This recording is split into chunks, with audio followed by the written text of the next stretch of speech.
Andi no komen.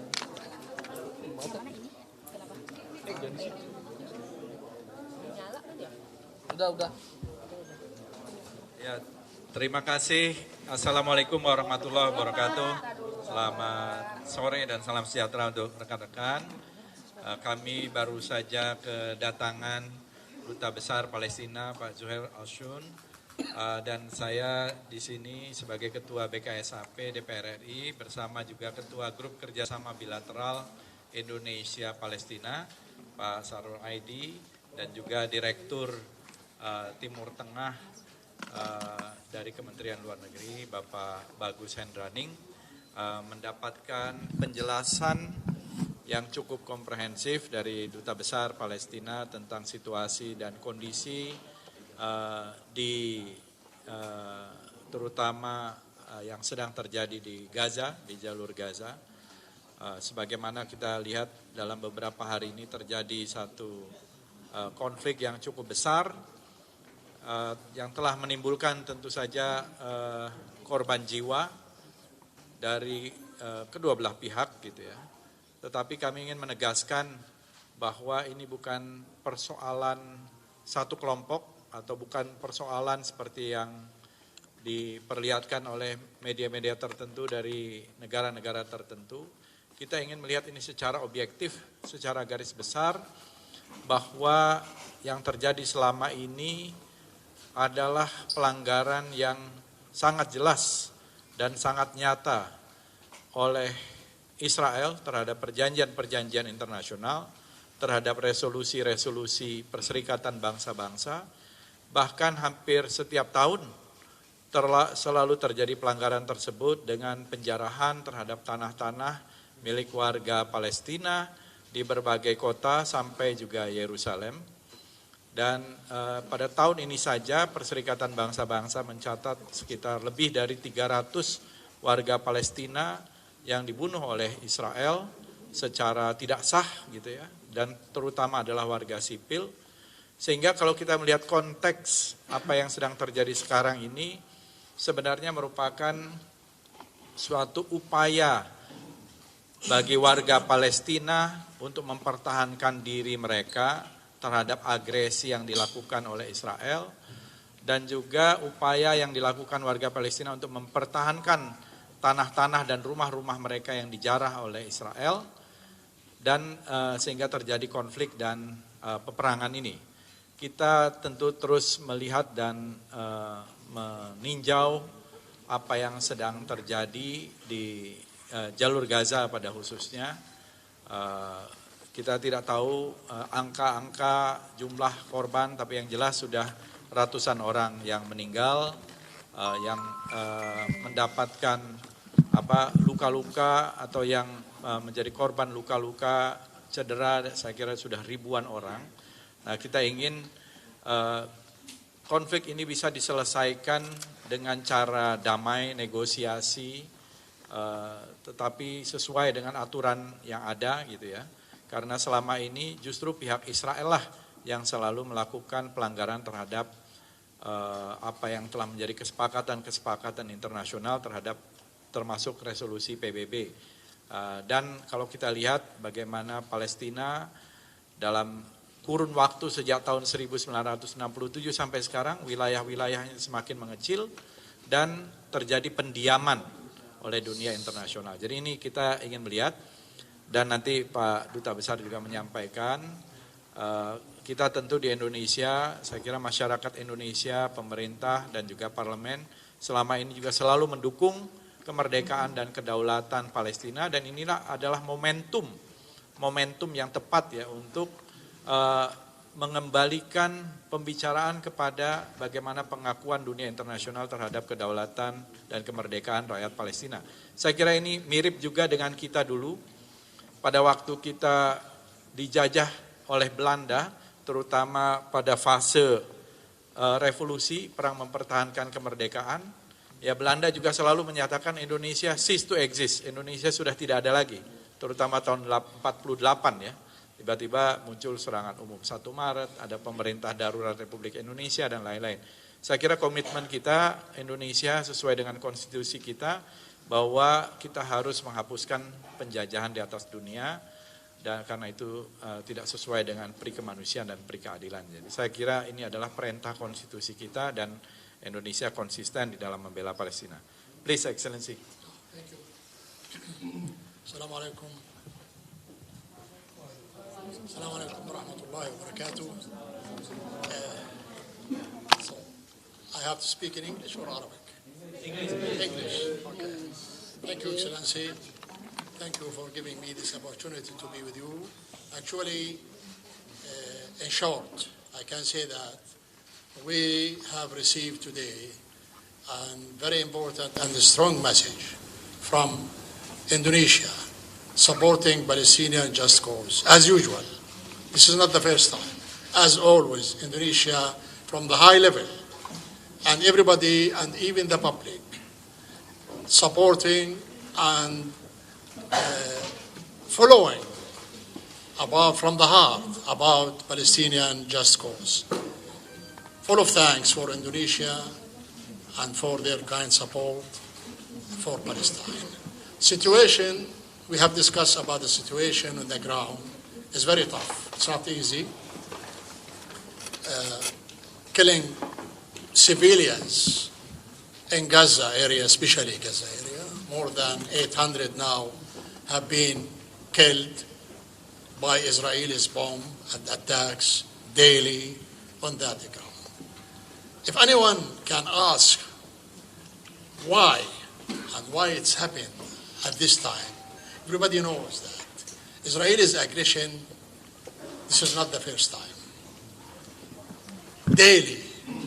Daily activities in Jerusalem, in all cities in West Bank, all settlers' activities against Palestinians, and destroying the houses, arresting the people in Palestine, surrounding Gaza, not giving any opportunity for any people to be living in proper, as everybody is living in this global.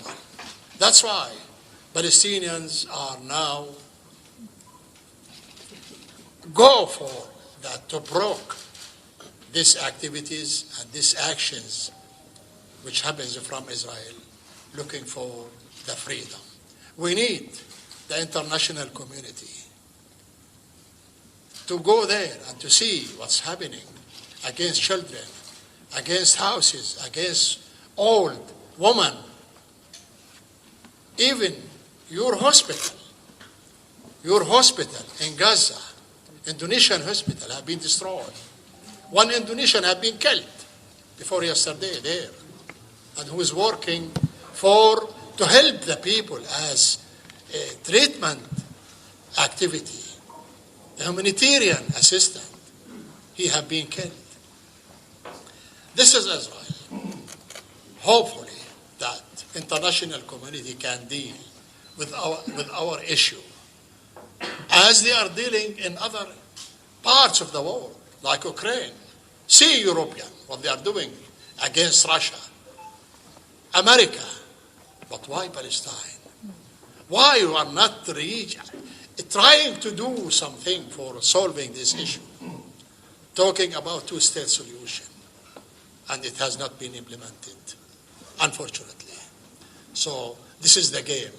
This is the game. Palestinians cannot raise their hand, cannot remain under the siege. They have to block it. And this is what happened.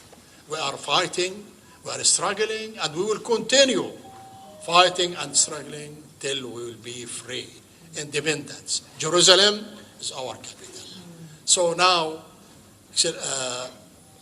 our president and our authorities, our diplomacy is following all over the world to stop the aggression. And we requested Indonesia also to follow and to do their efforts, which no doubt about that.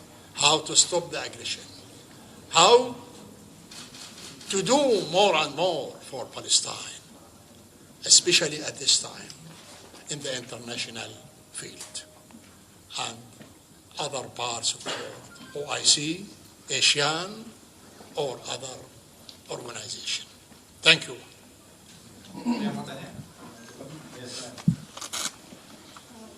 Your Excellencies, I'm Flora from Gatra Magazine. I have two questions for you. The first will be, the Hamas has stated that they are ready for the prospect of a long war. So is it possible that this war will be escalated into a long war? And what is the Palestinian government opinion about this? And my second question is, on the other hand, Hamas, a senior Hamas official has stated that the group will be open to calling a truce with Israel. So it's like a different opinion. So is this true about the truce? And what is your opinion on this? Thank you.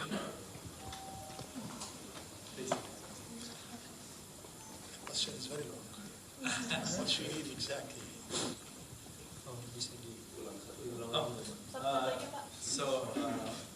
Coba diulang pelan-pelan. Okay. The first one. The first one is the Hamas stated that a long war. Long. Second. They stated that they will open to have truce with Israel. You know, I cannot talk on behalf of Hamas.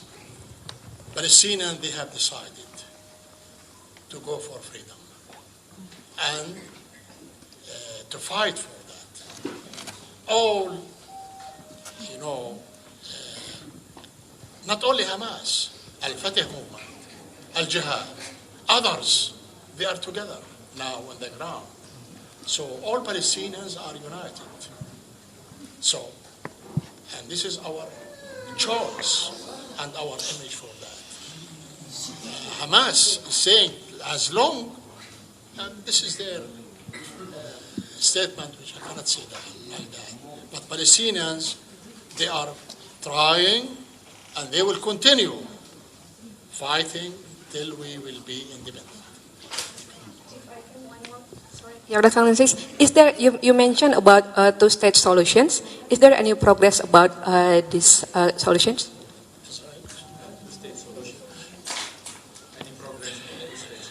I don't think so. We are looking for that. And our President, Mahmoud Abbas, even Rahimallah Yasser Arafat, when he shakes Ishaq Rabin in his hand in the White House in 1993, he was looking for that. But who killed this dream? Israelis, they destroyed the dream and destroyed the outlook to be living each other, in this situation. We are ready if international community recognize a state of Palestine as a whole, with Jerusalem. Without that, no hope for two-state solution. Ada lagi satu lagi. Ya, silakan dua lagi. Untuk Bapak sendiri dari sikap DPR termasuk Indonesia, perlu nggak sih menambah pasukan perdamaian di perbatasan Lebanon Israel? Karena kan beberapa negara Eropa mendukung Israel nih. Perlu nggak kita, bagaimana sikap kita sebenarnya dan harus ditambah nggak pasukan perdamaian kita di perbatasan? Itu aja Pak. Question for yeah, okay, please. Kita tahu bahwa Indonesia mempunyai 1.200-an pasukan perdamaian di perbatasan Lebanon dengan Israel sekarang ini. Ya, itu di bawah UNIFIL. Itu adalah delegasi pasukan perdamaian terbesar. Ya, mudah-mudahan kita tidak tahu bagaimana keadaannya sekarang karena kemungkinan akan terjadi juga eskalasi yang cukup tinggi di situ. Tapi kalau kita mau menghimbau bahwa sesungguhnya harusnya ada pasukan perdamaian di wilayah-wilayah yang berada di tengah konflik, ya seperti di Yerusalem atau di Gaza dan di beberapa wilayah lainnya, seharusnya memang demikian. Tetapi justru pihak Israel sendiri dan pihak Barat yang kelihatannya justru tidak mau. Saya ingin menyambung tadi yang disampaikan oleh Pak Duta Besar, bahwa di Gaza juga yang terkena dampak adalah rumah sakit Indonesia. Jadi rumah sakit yang dibangun oleh masyarakat Indonesia di sana juga terkena dampak dari bom yang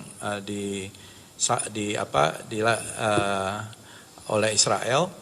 Dan ada satu warga beritanya, ini perlu dicek, pekerja untuk yang berada di rumah sakit itu juga dikabarkan wafat atau meninggal dunia gitu ya. Oke, mungkin ada lagi? Last one ya. Okay, good afternoon, Your Excellency.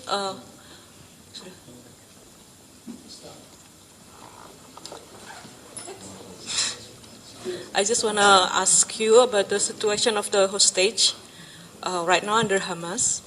And is there any Indonesian probably in that condition, in that situation?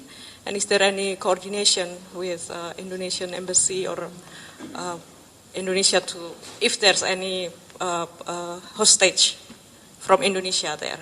Thank you. No hostage. Please, Excellency here.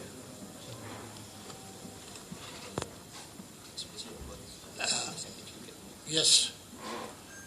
Actually, I was trying today this morning to contact Mr. Abdullah Omin. He's who's controlling some humanitarian assistant in Gaza. Everybody knows him. I couldn't reach him. He couldn't answer me. Maybe there is no internet. Nothing like everyone is feeling in this in the life.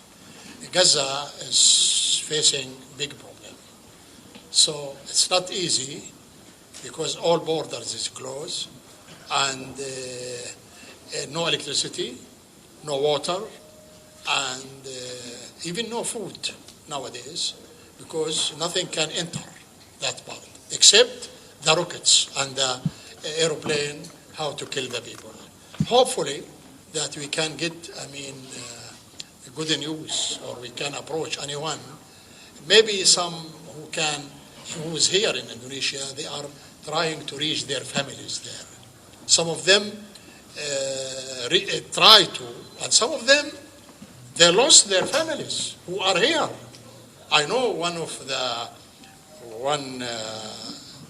student lady, his wife. He's my personal secretary, his wife. His family, from his family, 9 have been killed in Beit Hanun. 9. Yeah. And the brothers and sisters, they are in the hospital. Yeah. So it's not easy to reach Gaza or to be able to talk to anyone you need. This is the situation nowadays. Thank you very much. Terima kasih. I have to go. Yes.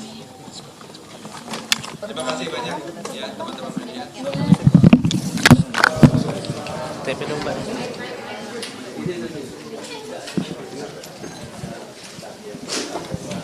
Bro, siapin dong, bro.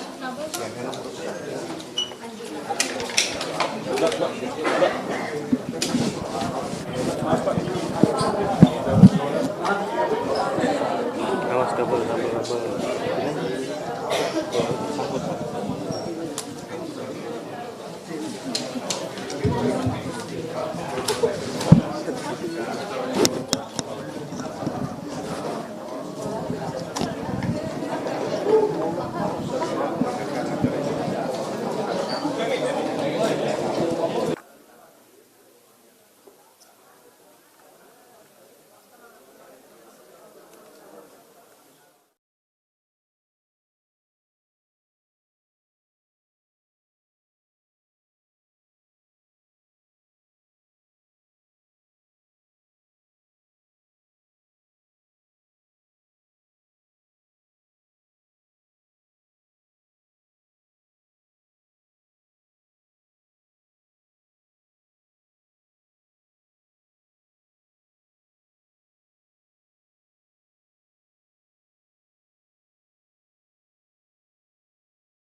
Menambahkan dong soal yang tadi saya sampaikan itu.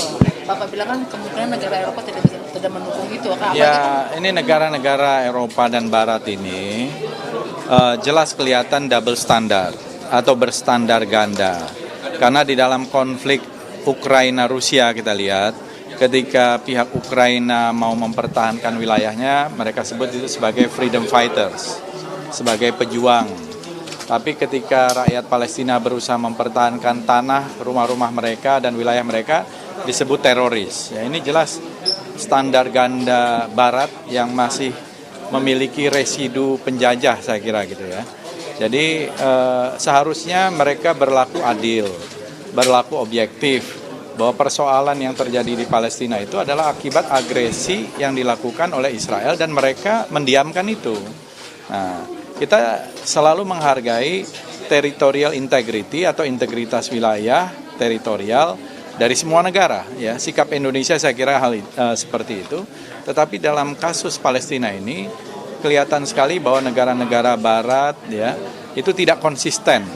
Ya, seolah-olah demokratis, seolah-olah adil, tapi mereka sebenarnya menunjukkan standar ganda, bahkan hipokrit gitu ya, munafik ya di dalam melihat ini. Inilah yang saya kira membuat tatanan dunia itu sulit untuk menuju kepada perdamaian karena sikap mereka sendiri yang sebenarnya tidak menegakkan keadilan dan juga international rule based system gitu ya, atau sistem yang sudah disepakati oleh dunia internasional dengan aturan-aturan dan regulasi yang ada gitu. Ini persoalannya. Jadi untuk menambah pasukan di perdamaian di perbatasan, kemudian juga membangun kembali rumah sakit kita yang juga sudah menjadi sasaran. Ya, saya mendapatkan informasi bahwa yang dibutuhkan sekarang oleh masyarakat di Gaza ya dari orang Indonesia yang berada di rumah sakit di Gaza itu adalah obat-obatan dan juga makanan. Jadi mungkin melalui channel-channel yang ada, apakah melalui jalur pemerintah atau jalur yang saya kira jelas gitu ya, masyarakat juga bisa membantu, terutama untuk kemanusiaan, ya, terutama untuk obat-obatan, untuk makanan gitu ya, karena Israel terus melakukan bombardment, melakukan bombardir terus-menerus dan menutup semua jalur, baik itu untuk obat-obatan, untuk makanan, dan lain-lain. Jadi sekarang ini sudah ada ribuan korban dan Rumah Sakit Indonesia itu termasuk yang paling aktif di sana di dalam merawat korban-korban yang cedera, luka, dan sebagainya. Langkah konkret apa yang harus diambil pemerintah Indonesia terhadap kejadian ini sekarang? Ya, saya kira langkah konkret kita harus secara politik ya. Indonesia ini negara Muslim terbesar yang tentu suaranya didengar oleh dunia internasional melalui Perserikatan Bangsa-Bangsa, melalui organisasi konferensi Islam dan negara-negara lain. Saya kira kita perlu menyuarakan bagaimana kita bisa menyelesaikan persoalan ini melalui satu proses negosiasi, deeskalasi, terutama menyetop agresi dan mengembalikan wilayah-wilayah Palestina yang direbut oleh para settler, pendudukan Israel di wilayah-wilayah itu supaya terjadi perdamaian gitu ya. Jadi sesuaikan saja dengan aturan main internasional yang sudah disepakati dan bagaimana memenuhi apa yang sudah menjadi resolusi-resolusi PBB itu. Kembalikan wilayah Palestina itu sesuai dengan garis di tahun 1967 gitu. Kalau kita mengikuti aturan main dari Bapak sampaikan tadi dunia internasional kan sejauh ini kita sudah mengikuti nih Pak. Ya, artinya konkretnya itu ya Indonesia bagian dari berbagai macam organisasi, dari sisi multilateral itulah yang kita lakukan. Selebihnya saya kira mungkin yang dibutuhkan secara konkret itu bantuan kemanusiaan, obat-obatan, makanan, dan lain-lain. Ya saya kira itu yang paling dibutuhkan. Yang harus diselamatkan ini adalah kalangan sipil, kalangan mereka yang tidak berdosa gitu ya. Karena mereka yang paling menderita dan menjadi korban dan sudah ratusan orang sebagaimana disebut oleh Duta Besar tadi dan sudah ribuan orang yang juga cedera akibat bombardir dari Israel. Ya, Israel memang mempunyai senjata mungkin yang lebih canggih, tetapi banyak sekali situs-situs dan bahkan rumah-rumah ibadah baik Islam maupun Kristen juga dihancurkan dan juga rumah-rumah penduduk yang tidak berdosa sehingga banyak anak-anak, perempuan, ibu-ibu juga menjadi korban gitu. Yang petugas rumah sakit yang meninggal apa sudah teridentifikasi, Pak? Ya ini saya juga mendapatkan beritanya seperti itu, tapi perlu dicek lagi nanti. Yang saya tahu informasinya ada 1 orang warga Indonesia yang menjadi korban ketika serangan dari bom Israel itu yang mengenai rumah sakit Indonesia. Jadi pekerja Indonesia yang bekerja di rumah sakit Indonesia di sana. Itu apakah salah satu concern dari DPR sendiri untuk menyuarakan agar blokade itu dibuka oleh Israel? Ya, selama ini kan kita selalu menyuarakan agar selain blokade itu harusnya karena itu kan seperti penjara dengan lebih dari 2 juta penduduk itu di Gaza itu, dan mereka tidak terkoneksi atau tidak tersambung dengan tepi barat gitu ya. Nah, selama ini kita selalu menyuarakan di berbagai forum internasional untuk mengembalikan hal itu dan menyetop. Nah, tetapi kan dunia internasional mengabaikan. Dunia internasional di sini maksudnya adalah negara-negara yang kuat, major powers ya, terutama Amerika Serikat, Uni Eropa dan lain-lain, itu mereka tidak menganggap ini sebagai masalah mereka gitu ya.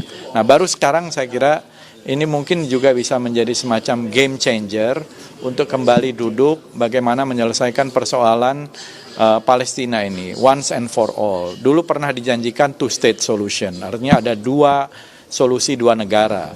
Tetapi kemarin ini Benjamin Netanyahu mengatakan bahwa Palestina itu sudah tidak ada, gitu ya. Mereka pihak Israel merasa sudah kuat, bahkan menganggap bahwa Palestina itu sudah tidak ada. Realitas yang ada katanya hanya Israel.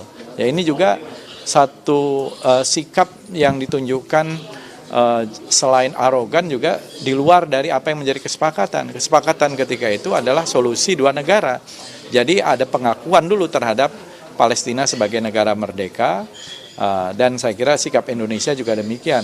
Tapi sekarang cita-cita two-state solution itu semakin jauh, ya, dengan adanya ini. Nah, dengan adanya penjarahan-penjarahan oleh Israel terhadap Palestina, dan juga sekarang ini perlawanan rakyat Palestina, ini bukan hanya persoalan Hamas, ini sudah menjadi perlawanan rakyat Palestina untuk mempertahankan hak-hak mereka. Jadi kalau bukan mereka yang merebut hak-hak mereka, siapa lagi gitu ya. Dan saya kira sikap Indonesia seharusnya tetap dan memang sesuai dengan konstitusi kita itu melawan penjajahan di atas muka bumi ini. Terima kasih.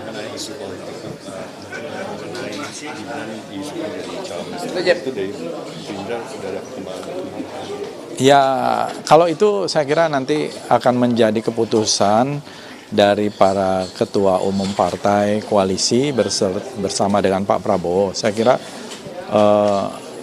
bagi kami siapapun yang diputuskan itu pasti sudah yang terbaik gitu ya. Apalagi ini mempertimbangkan berbagai macam isu, dan tentu orang muda, tokoh muda itu memang diperlukan sebagai regenerasi untuk generasi selanjutnya. Jadi kita belum tahu, kita lihat nanti siapapun ya, termasuk Saudara Gibran. Saya kira itu kan bagian dari pembicaraan yang akan ada di antara ketua umum partai-partai politik. Ya, dalam waktu dekat saya kira akan ada keputusan itu. Mengenai keputusan MK soal batas umur cawapres bagaimana? Ya, sebenarnya lepas dari situasi politik gitu ya. Persoalan umur itu relatif. Di negara-negara maju, di negara-negara yang maju demokrasinya, bahkan ada yang usia para pemimpinnya tuh di bawah 35, bahkan 30-an tahun awal gitu ya. Jadi sebenarnya spirit untuk menurunkan persyaratan itu saya kira bagus.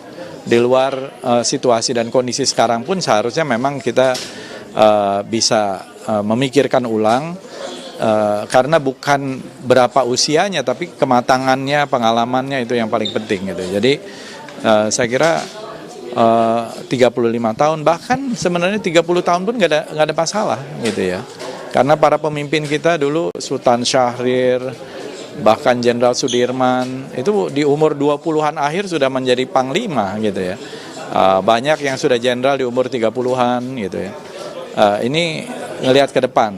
Walaupun tentu pernyataan ini dianggap politis, tetapi sebenarnya usia untuk pemimpin itu harusnya tidak dibatasi oleh batas 40 tahun gitu.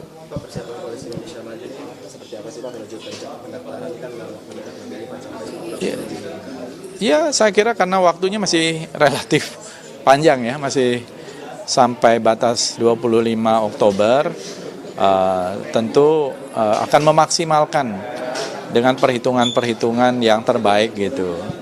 Dan saya kira dalam waktu dekat akan ada satu kesimpulan yang terbaik juga bagi Koalisi Indonesia Maju, bagi Pak Prabowo sebagai bakal calon presiden, untuk menentukan bersama para pemimpin koalisi bakal calon wakil presiden. Dan saya kira waktunya masih ada. Jadi memang harus ada elemen of surprise juga gitu ya. Sebelumnya kan Mas Gibran disampaikan kerap dipinang oleh Pak Prabowo untuk menjadi wakil. Lalu juga beberapa kali Mas Gibran bilang melapor kepada DPP, ada beberapa penolakan juga. Ya, semua itu pasti ada dinamika. Jadi kita lihat saja nanti apa yang menjadi keputusan, ya termasuk kalau sudah ditentukan siapa calonnya dan bagaimana keputusannya dan kesiapannya, saya kira termasuk kesimpulan itu bagian dari dinamika yang saya kira akan menarik dalam hari-hari ke depan itu. Ya, kalau hal itu saya kira merupakan ya bagian dari pembicaraan juga gitu. Karena itu juga sangat menentukan ya. Karena ada opsi-opsi ya. Tentu termasuk Mas Gibran ini kan juga opsi yang paling penting gitu ya. Yang sudah menjadi aspirasi juga di dalam koalisi. Ada juga yang lain-lain gitu. Perlu nggak Pak DPR melakukan regulasi ulang tentang aturan usia minimal itu, Pak? Ya, memang banyak jalan ya kan. Jalan MK ini kan juga sudah berjalan cukup lama, ada kajiannya. Ada juga jalan lain, tapi ya kita tunggu saja nanti keputusan Mahkamah Konstitusi. Karena kan sejumlah kalangan menyebut bahwa yang bukan berwenang, yang berwenang justru bukan Mahkamah Konstitusi tapi DPR dan pemerintah selaku pembuat undang-undang. Iya, kadang-kadang kita masih overlap. Apa yang menjadi kewenangan-kewenangan itu kadang-kadang di dalam praktek politik kita ini masih kadang-kadang overlap. Jadi saya kira dalam hal ini MK juga pasti punya pertimbangan-pertimbangan dan memang pengajuan itu kan langsung dari masyarakat, dari bawah dan lain-lain. Jadi kita lihat saja keputusan Mahkamah Konstitusi. Mestinya menurut saya mereka juga bisa, karena itu menyangkut hal yang prinsipil gitu ya, untuk menentukan batas sesuai dengan aspirasi yang ada. Karena tidak terlalu sebenarnya menjadi substansi yang penting batas usia itu. Saya kira kalangan muda pasti akan lebih setuju kalau batas dari 40 itu diturunkan ke 35 atau diturunkan ke 30, karena akan memberikan peluang mereka untuk lebih leluasa di dalam berkiprah ke depan. Ya. Terakhir Pak, sedikit, jika nantinya Pak Prabowo tidak memilih Pak Erick Thohir ataupun Pak Erlangga, apakah Gerindra optimis kalau mereka sudah solid dan tidak menyalahkan koalisi? Ya, kita